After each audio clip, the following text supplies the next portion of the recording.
Well, the drama in the Pac-12 between the Pac-2 and the departing 10 is really starting to heat up, and in all places, it's heating up in the courtroom. Welcome in. I am John Kurtz here on this channel. We talk college football, college basketball, and conference realignment, all from a Big 12 angle. Please consider subscribing if you have not. I am live on Wednesdays and Sundays. We also drop content like this throughout the week, but the live shows are a blast. If you want to support the channel, like the video, comment on the video, and you can support the channel on Venmo at John-Kurtz-4.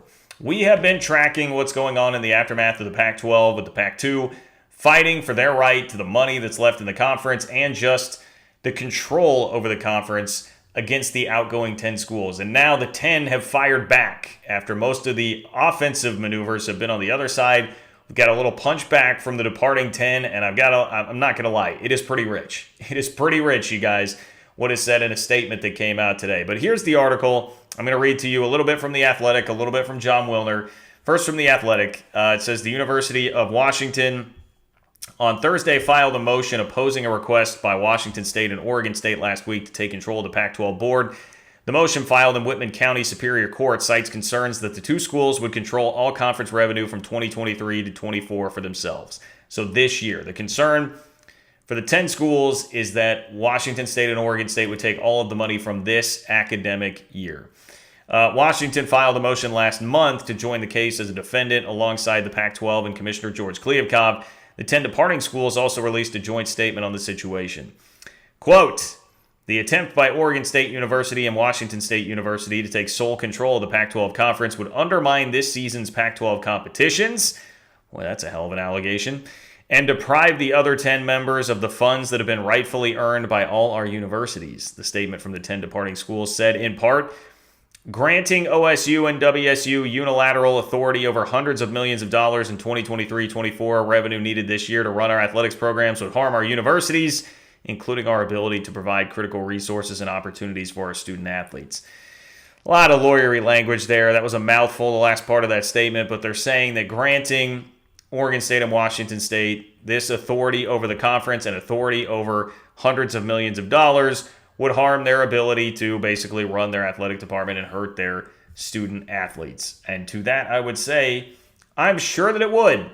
Just as bailing on Washington State, Oregon State, and blowing up a 100-plus-year-old conference is also something that will harm plenty of student athletes at Oregon State and Washington State. So all is fair in love and war, I suppose. That is my reaction to this. It's a bit tone deaf to me. I understand that they're going to fight for what they want monetarily, and I think anybody probably would in their situation. Does not mean that it's a pretty stupid look, and it does not mean that I can't sit here and mock it after they're on their way out the door. More from the article. Oregon State and Washington State have argued that all 10 departing schools are no longer board members since they've announced their departures effective August 1st, 2024. The filing cited past comments from Kliavkoff that USC and UCLA were removed from the board when they announced their Big Ten plans last year, and a text message on August 4th where Kliavkoff claimed the league only had 4 board members left. The Washington filing on Thursday claims that despite comments by Kliavkoff, USC and UCLA were never actually removed from the board. So that was a crux of the case from the Pac-2. Hey, George Kliavkoff removed USC and UCLA immediately from the board. There was also talk of that with Colorado, that he did the same thing with Colorado when they opted to leave. Back to the article. It says it also claims all members long ago agreed that current year revenues are shared evenly among all active members and that OSU and WSU can do whatever they want with the money after that. Quote, their lawsuit stems from a flawed interpretation of the Pac-12 bylaws, which were drafted and ratified by all 12 schools to ensure an equal revenue distribution for every member who remains in the conference throughout the current media rights deal, which ends summer 2024, the group statement said.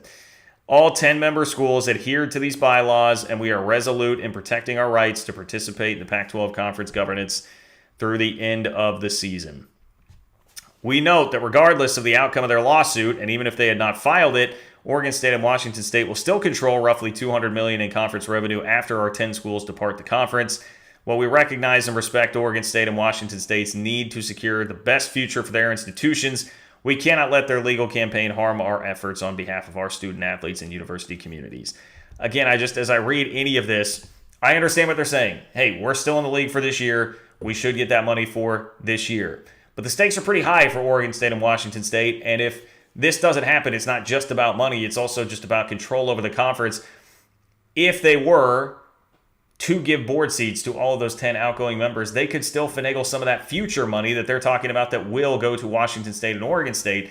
And should Washington State and Oregon State just sit here and say, yeah, we'll trust it. You guys take your board seat. We'll trust you to do the right thing here. Hell no. You're leaving them high and dry in the conference when they had a chance at the final hour to not leave and everybody stick around. And instead, that's not what happened. So I would not trust it for a second. Washington State and Oregon State are completely in the right. And every statement that they want to make about how this harms their universities and ethics and blah, blah, you just did the same thing. You completely stabbed them in the back for eternity, not just for 1 year. You did the same thing, but perpetually, not just for this 1 year. So you're getting zero sympathy. Zip from me. If you got to figure things out for a year and it hurts some of your student athletes for a year, who cares? I do not, because Washington State and Oregon State's athletic department and athletes will be harmed in perpetuity.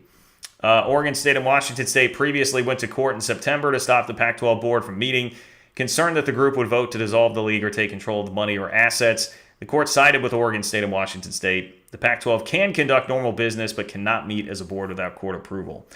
The two schools released a statement Thursday about UW's filing, again claiming they should control the conference now. Quote, today's filing, so this is a statement from Washington State and Oregon State. Quote, today's filing is yet another attempt by the departing schools to ignore conference bylaws and prevent Oregon State and Washington State from exercising their right to govern the future of the Pac-12.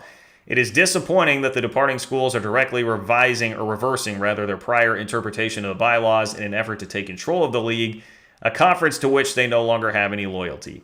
We did not create or seek these circumstances, but Oregon State and Washington State will continue to take whatever actions are necessary to protect our universities, ensure accountability and transparency, safeguard student athletes in the Pac-12 conference, and preserve our options moving forward. I love it. I love that statement. There's no loyalty left among this group. Why should they be trusted to have any sort of voting rights or controlling rights over the conference now? Whether that's monetarily or anything else. Why should they be trusted here? They have no loyalty to this league. They've already very much displayed that.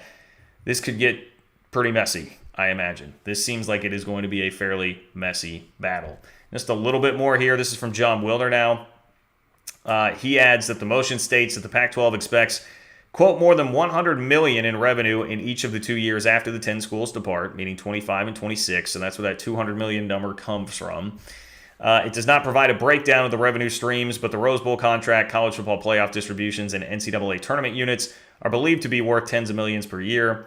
Washington's motion of opposition is the latest move in the ongoing legal battle that began in September.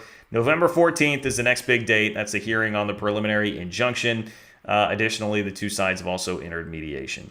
The motion asks that the preliminary injunction be denied, or if it is granted, the order should be stayed to maintain the status quo while UW takes these issues to the Washington Supreme Court. So we're talking about the Washington Supreme Court potentially being involved here. We also got this little blurb. There's some notes that the 10 are claiming about the 2 here, that the 2 were also trying to get out of the conference. They say that on July 30th, Oregon State's president spoke with the University of Virginia's president about potentially joining the ACC. And in a private message on August 5th, produced in Discovery, Washington State President Kirk Schultz proposed to President Murphy and the leaders of Stanford and Cal that all 4 schools could join the Big 12. So there you go. We now know that Kirk Schultz was trying to muscle his way back into the Big 12, along with Stanford and Cal. And it says the text messages between President Murphy and A.D. Barnes revealed that Oregon State was still pursuing membership in the Big 12 in late August 2023 and early September.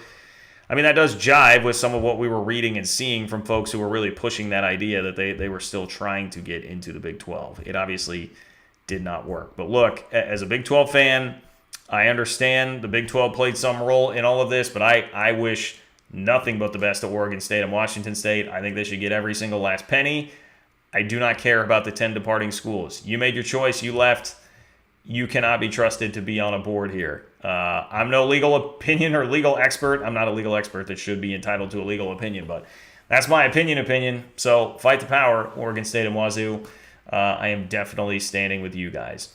All right, if you want to support the channel, John-Kurtz-4 on Venmo, please like the video. Totally free. You can also comment on the video. Love me, hate me, agree, disagree, whatever it might be. Helps me with that YouTube algorithm, so I would appreciate it. Please consider subscribing if you have not. I'm live on Wednesdays and Sundays and sprinkle in some content like this throughout the week as well. Take care. Thanks for being here, and I will talk to you soon.